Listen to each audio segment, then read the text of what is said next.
Qurbon hayiti musulmonlarning ulug' bayramlaridan biridir. Yurtimizda hayit bayrami arafasida yon atrofni ozoda saqlash, tartibli holatga keltirish go'zal an'ana tusiga kirib ulgurgan. Bugun Toshkent shahrimizning barcha masjidlarida hayit bayramiga tayyorgarlik ishlari boshlab yuborildi. Keling jarayonlarni birgalikda kuzatib boramiz.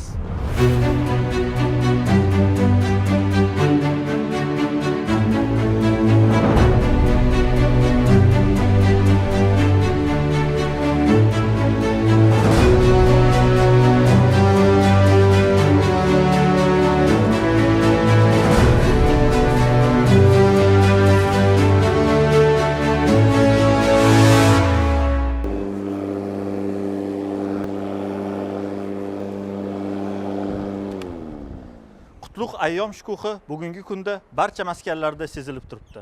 Ayniqsa Qurbon hayiti munosabati bilan Toshkent shahrining barcha masjidlaridagi imom xatiblarimiz, noibi imomlar, namozgohning barcha jamoasi hayit bayramiga katta tayyorgarlik ko'rmoqdalar.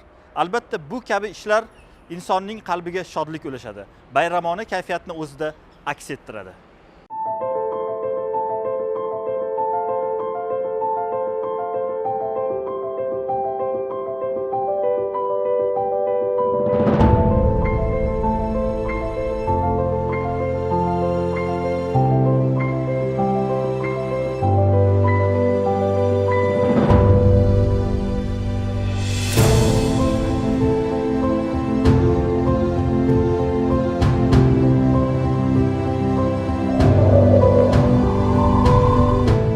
Muqaddas oyat karimada aytilganidek, yaxshilikning mukofoti faqat yaxshilikdir.